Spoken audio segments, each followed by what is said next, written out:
이 바코 대리는 본능에 매우 충실한 편이었고요. 특히 음식과 이성에 대한 본능에 아주 강한 타입이었습니다.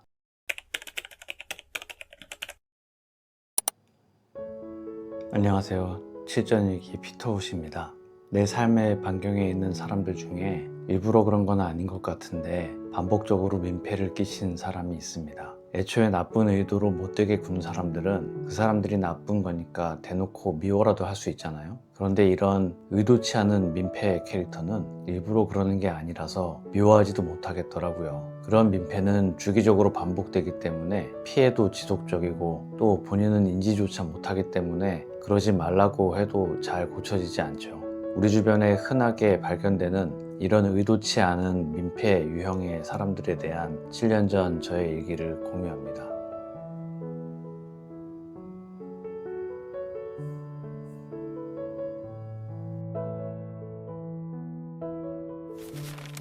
2019년 3월 15일 금요일. 뻔뻔함은 죄라고 생각한다. 아무렇게나 행동해서 남에게 무의식적 피해를 입히기 때문이다. 조금만 더 생각해보면 너무나 당연히 예측되는 결과를 자신이 귀찮다는 이유로 짧게 생각해서 행동하는 것. 그래서 남에게 피해를 주게 되는 일은 죄다. 잘 모르고 그랬다는 핑계가 있긴 한데 그것도 미숙함에 대한 대중의 양해라고 봐야지 당연시해도 좋다는 건 아니다. 통근버스 내 자리에 누군가가 앉아 있었다. 분명히 자기 자리가 아닌 걸 알았겠지. 그냥 생각 없이 앉았을 가능성이 100%다. 왜냐면 내 자리라고 나오라고 했더니 바로 내 앞자리로 생각도 안 하고 옮겼기 때문이다. 내 앞자리도 주인이 있고 나는 매일 통근버스를 탔기 때문에 그 자리 주인이 누군지도 안다. 분명 그 사람 자리가 아니었다. 당연히 다음 정거장에서 다시 그 자리 주인에게 쫓겨났고 또 그 옆에 앉으려다가 곧바로 따라 들어온 자리 주인에게 다시 쫓겨났다. 나도 처음 탈 때 좌석 예약 개념을 몰라서 비어있는 아무 자리에 앉은 날이 딱 하루 있었다. 그렇지만 적어도 빈 자리를 찾아서 물어서 앉았다. 그리고 곧바로 예약된 자리가 있는 것인지 확인했었다. 생각하는 것이 귀찮은 걸까? 남을 배려하지 않는 인간들 때문에 삶의 난이도가 높아지고 너무 피곤하다.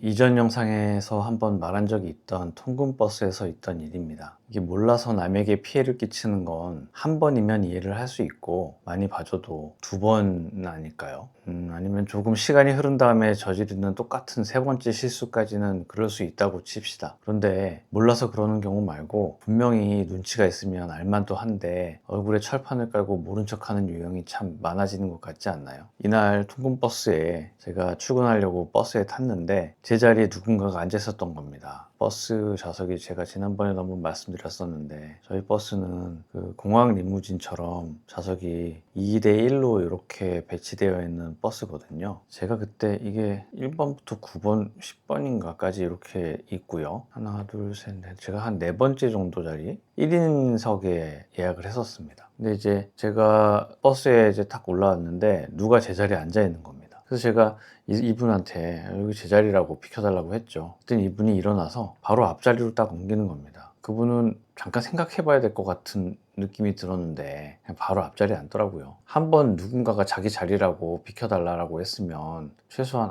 지정된 좌석이 있구나 이런 생각이 바로 들지 않을까요? 그리고 그 생각이 딱 들면 그러면 내가 예약한 자리는 어딜까? 이런 쪽으로 생각이 흘러가야 정상이라고 생각합니다. 그러지 않고 있던 사람은 아마 이런 생각을 했겠죠. 일단 앉아서 누군가 또 비키라고 하면 그때 가서 비켜주지. 이게 문제가 되는 거의 시발점이라고 생각합니다. 이분은 너무 피곤해서 그랬던 걸까요? 아니면 다른 고민할 것이 넘치기 때문에 생각을 안 한 걸까요? 그것도 아니면 혹시 예약을 안 하고 공짜로 이 버스를 탄 걸까요? 통근버스는 거의 지정된 사람들이 타기 때문에 어느 자리에 누가 앉는지 정도는 대충 탑승하면서 보기 때문에 어느 자리에 어떤 사람이 앉는구나 정도는 알 수 있습니다. 전 늘 봐왔단 말입니다. 이 제 앞자리에 누가 타는지를. 당연히 이분이 아니죠. 다음 정거장에서 이 자리에 실제 주인이 타는 걸 저는 알고 있었습니다. 아니나 다를까 다음 정거장이 돼서 이 자리 주인이 탔죠. 타서 보니까 자기 자리 누가 앉아 있잖아요.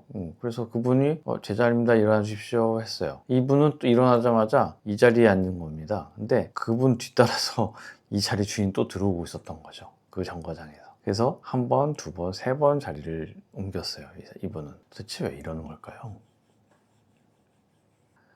제가 전에 꼭 가고 싶었던 유명한 공연이 있어서 와이프랑 같이 인터넷에서 예매를 시도를 했습니다. 이 공연은 워낙 인기가 좋은 공연이라서 인터넷에서 티켓팅하는 게 엄청난 경쟁률이었고, 까딱 잘못 클릭해서 조금만 늦게 들어가면 좌석 포도알이라고 그러죠. 좌석표 이렇게 쭉 뭐 스테이지가 있고 A석이 있고 B석이 있고 이렇게 쭉 있으면 여기에 이렇게 막 깨같이 좌석들이 이렇게 색깔이 칠해져서 나오잖아요. 까딱 잘못해서 들어가서 보면 이 색깔 칠해진 포도알을 한 개도 못 보는 그런 아주 치열한 공연이 있었습니다. 너무 가서 보고 싶었기 때문에 그날을 가악 잡고 들어가서 예매를 시도했는데, 운이 좋아서 저도 2장, 저희 와이프도 2장 이렇게 예매를 성공한 겁니다. 그래서 2장의 표가 남게 됐는데, 이 어렵게 티켓팅한 티켓을 그냥 취소하기는 너무 아까워서 지인에게 혹시 내가 이 공연에 티켓을 구했는데 가겠느냐 이렇게 물어봤더니, 그 지인이 너무 가고 싶었던 공연이라고 얘기하면서 자기에게 넘겨달라고 했죠. 그래서 그렇게 하기로 했습니다. 그래서 공연 당일날 들뜬 마음으로, 또 늦으면 안 되잖아요. 그래서 일찍 공연장에 도착을 했고, 저희가 이제 저희 이름으로 티켓을 끊었기 때문에 티켓 4장을 수령을 해서 지인에게 2장을 주고 우리는 이제 입장을 하려고 기다리고 있었습니다. 그런데 공연 시간이 임박하도록 그 지인은 도착하지 않는 거예요. 그래서 불안한 마음에 전화를 해봤더니 그 지인이 택시를 타고 오고 있는 중이라는 겁니다. 이게 저녁 공연이었기 때문에 그 시간에는 퇴근 시간이라 택시 어마어마하게 막히는 시간이었거든요. 게다가 이 공연은 시작이 되면 인터미션까지는 추가 입장을 할 수 없는 공연이었습니다. 그리고 이 공연의 하이라이트는 인터미션이 되기 전에 이미 하이라이트가 다 끝나는 공연이었죠. 그러니 초반에 입장하지 않으면 이 공연을 보러 오는 게 의미가 없을 그런 공연인 거죠. 이 지인이 늦게 오는 것 때문에 즐거워야 할 공연이 조마조마한 마음으로 계속 불안에 떨면서 기다렸어야 됐습니다. 결국 이날 그 지인은 공연이 시작하는 시간에 맞춰서 도착하지 못했고요. 저희는 공연장 직원에게 티켓을 맡기고 입장을 할 수밖에 없었습니다. 그 이후에 또 요 같은 그 예술가의 공연이 한 번 더 있었는데요. 그때도 또 운 좋게 티켓을 4장을 티켓팅을 성공한 겁니다. 그래서 또 똑같이 그 지인에게 남는 티켓이 있다라고 알려주고 넘기기로 했는데, 거짓말같이 또 그 지인이 지각을 해서 불안에 떨다가 아슬아슬하게 도착했던 기억이 있습니다. 분명히 이 지인이 의도했던 건 아니죠. 티켓 가격이 생각보다 무척 비쌌거든요. 그 티켓을 무료로 넘겨준 게 아니고 저희가 구매한 가격 그대로 돈을 받았기 때문에 그냥 웃어 넘길 수준의 작은 금액은 아니었습니다. 그러니 가볍게 생각해서 나오게 되는 그런 실수는 아니었던 거죠. 근데 도대체 왜 이러는 걸까요? 또 다른 예도 있습니다. 저희 회사의 파트에 있던 바다코끼리 대리에 대한 이야기를 안 할 수가 없겠습니다. 이 친구도 저희 에피소드에 꽤 많은 비중을 차지하고 있기 때문에 앞으로 바코 대리라고 부르겠습니다. 이 바코 대리는 본능에 매우 충실한 편이었고요. 특히 음식과 이성에 대한 본능에 아주 강한 타입이었습니다. 저희 파트 여직원들은 바코 대리를 불편해했습니다. 조금 더 정확하게 이야기하면 바코 대리의 시선을 특별히 불편해했습니다. 매일 출근하면 바코 대리가 그렇게 여직원들을 위아래로 훑어본다는 겁니다. 이 친구 덩치도 크고 눈도 커서 그 눈동자가 쓱 훑고 지나가는 걸 도저히 모를 수가 없게 티나게 위아래로 훑어본다면서 불쾌하다는 이야기를 했습니다. 그 이야기를 듣고 너무 원초적이어서 이걸 바코 대리를 불러다가 이야기해야 하나 말아야 하나 잠깐 고민도 했습니다. 그 이유는 첫 번째로 말하면 자기가 그러고 있다는 걸 인정할까요? 두 번째로는 인정한다고 해서 고쳐질까요? 어쨌든 파트 여직원들의 이야기를 몰랐으면 모를까 이미 알게 된 이상 주의를 줄 수밖에 없었습니다. 친구를 불러서 조용히 얘기를 했죠. 바코 대리한테